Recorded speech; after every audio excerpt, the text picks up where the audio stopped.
Bom, então vamos a isso. Bem, uma maneira que temos de olhar para a reforma é a seguinte, e creio que isto torna as coisas mais simples. Imaginem uma panela a ferver ao ponto de a água estar prestes a espumar para fora. Subitamente deitamos um punhado de pastilhas efervescentes para a fervura e a panela torna-se num pequeno geyser. Agora, a fervura da panela simboliza o conjunto de fatores políticos, eclesiásticos e económicos que precederam a reforma. As pastilhas efervescentes representam a controvérsia que Martinho Lutero originou com as suas críticas. O que eu estou a dizer aqui é que todos esses fatores, incluindo a controvérsia de Lutero, foram fatores causais que ocasionaram a reforma. Porém, até que todos estes fatores estivessem reunidos, a reforma não se poderia dar. Ou seja, a controvérsia de Lutero foi o último fator a chegar e que, vamos voltar à metáfora, fez a fervura espirrar violentamente. Portanto, usando esta metáfora, vou dividir esta segunda parte em 3 secções. E agora atenção. 1. A fervura. 2. As pastilhas efervescentes. E 3. O rebentamento da fervura, que são analogamente 1. Os fatores diversos que precederam Lutero, ou seja, as condições precedentes. 2. A controvérsia de Lutero, ou seja, o gatilho final. E 3. Os eventos da reforma, ou seja, os efeitos que sucederam esse gatilho final.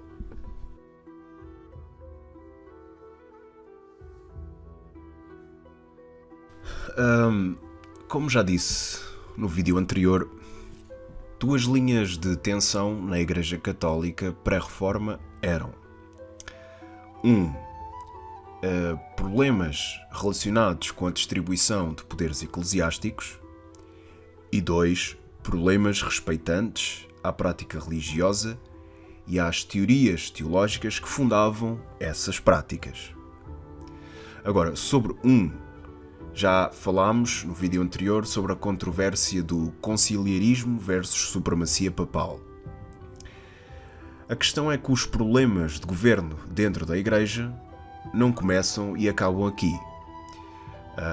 Por toda a Europa haviam problemas locais entre os vários corpos da Igreja e haviam diferenças socioeconómicas muito grandes entre os padres designados à administração de uma certa paróquia e os bispos que governavam um conjunto de paróquias e respectivos padres que estivessem na sua jurisdição. Os bispos normalmente vinham de famílias nobres e os padres vinham do povo servente. Este afastamento e diferenças entre os dois originavam um mau clima entre eles. Mas as coisas não se ficavam por aqui, porque ainda podemos falar de frades de ordens mendicantes e também de padres que vinham de dioceses ou outras comunidades religiosas.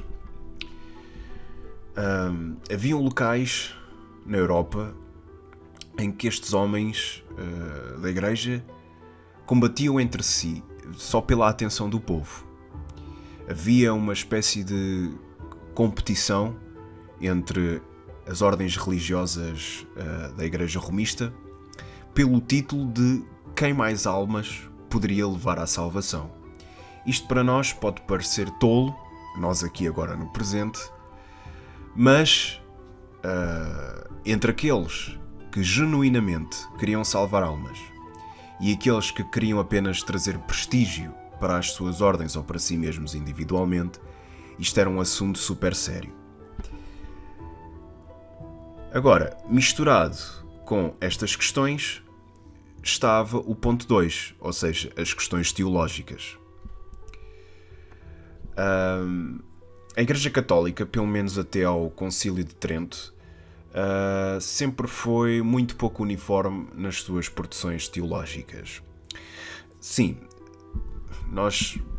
há quem possa falar do escolasticismo aristotélico como um sistema de princípios metodológicos e filosóficos de produção teológica que permeava a Igreja romista de uma ponta à outra. E eu sim concedo que esse sistema tivesse relevo, mas tenho que contrapor dizendo que de forma nenhuma eclipsou as outras correntes agostinianas ou místicas. Para aqueles que participavam nestas duas últimas, o escolasticismo aristotélico era muito estéril nas suas teorias desenhadas a régua e esquadro. E para eles, este fetiche com a teoria abafava tanto a santidade como a própria prática devocional. Afastava os homens tanto da Escritura, que é a palavra de Deus, como de um envolvimento sentimental e um foco na experiência religiosa com Deus.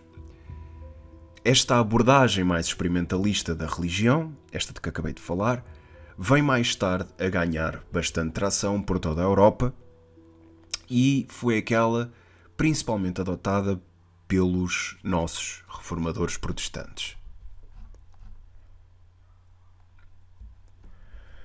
Agora, eu sei que pus a Igreja numa secção à parte, mas se repararem nessa secção, só falei de problemas internos à Igreja, porque haviam também problemas externos, nomeadamente com disputas jurisdicionais com governantes seculares.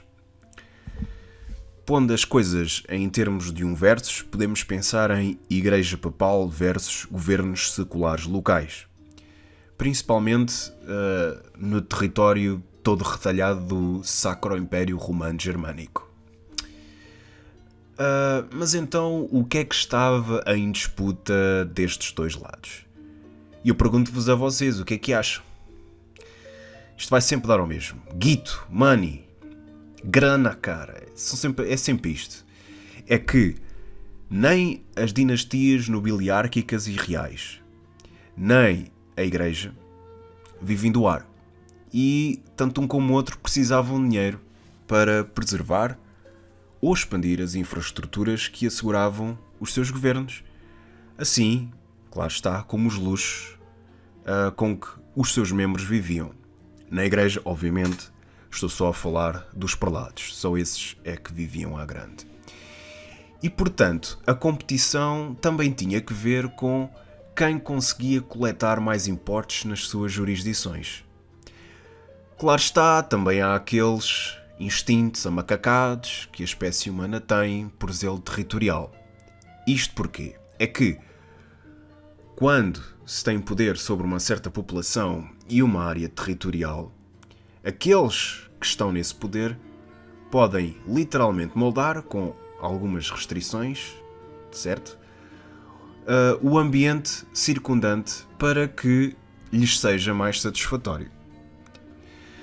Mas, saindo destes instintos amacacados e voltando atrás, na Idade Média, este problema de quem é que conseguia coletar mais impostos não era muito relevante, mas a chegar ao século XVI era e bastante. É que as condições económicas estavam a melhorar, muitas cidades e burgos estavam a florescer, havia vitalidade nas atividades mercantis em solo europeu e os governos seculares de várias cidades imperiais, mas não só, queriam mais autonomia nas suas decisões políticas.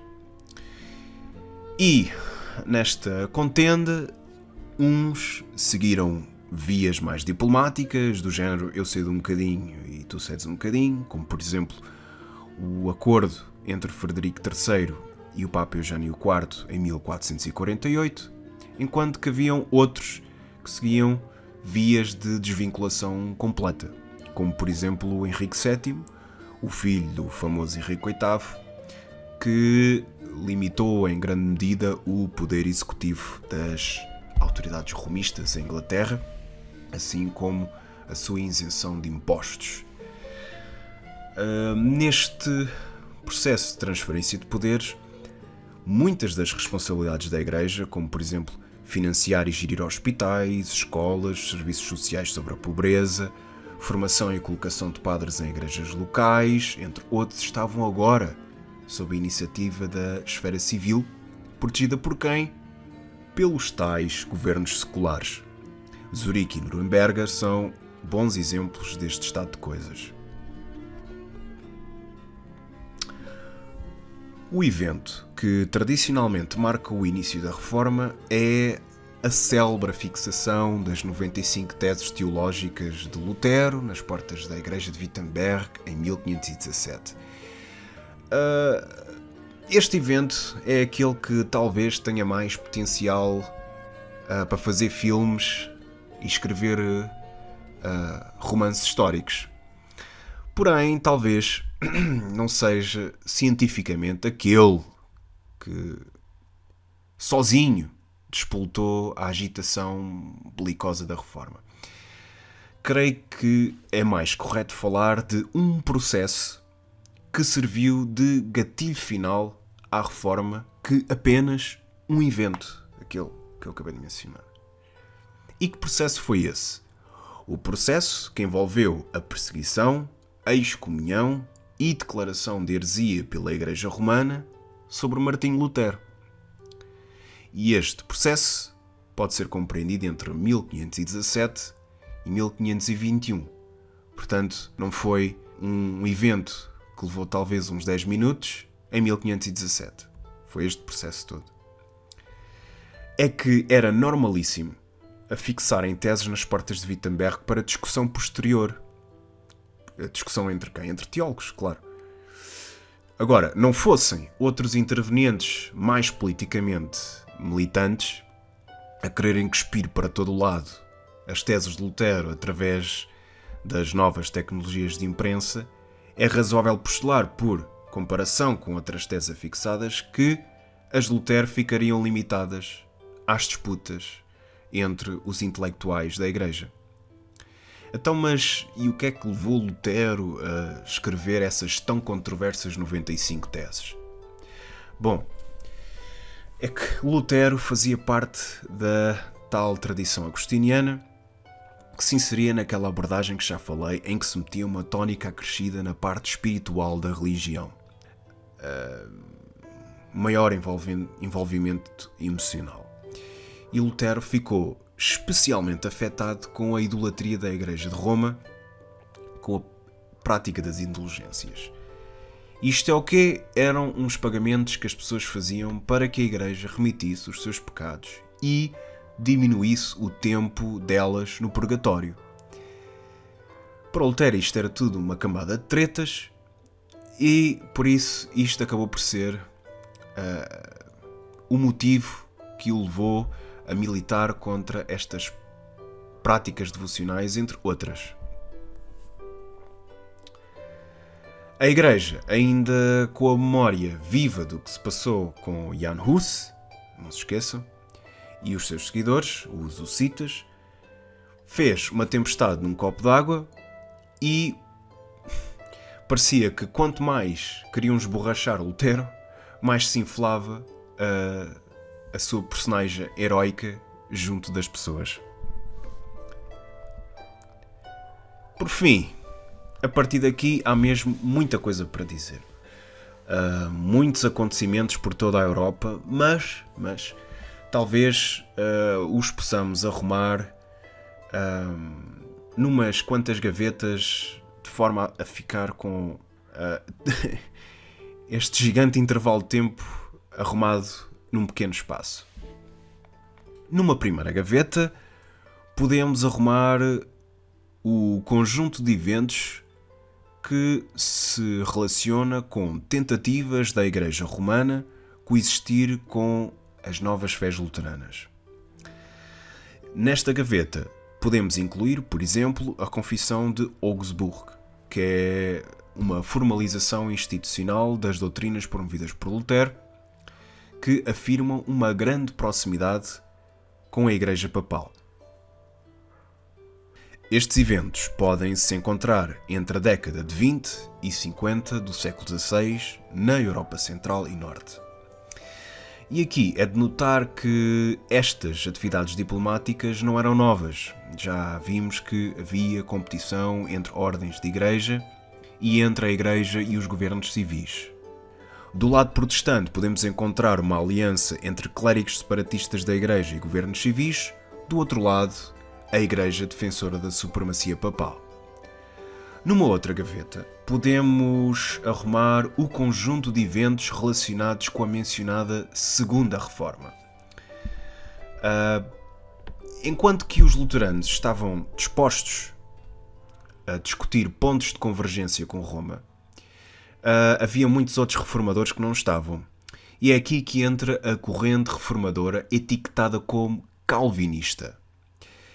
Eles estavam presentes na Suíça, no norte da Holanda, na Escócia e por um tempo em França e também na Inglaterra.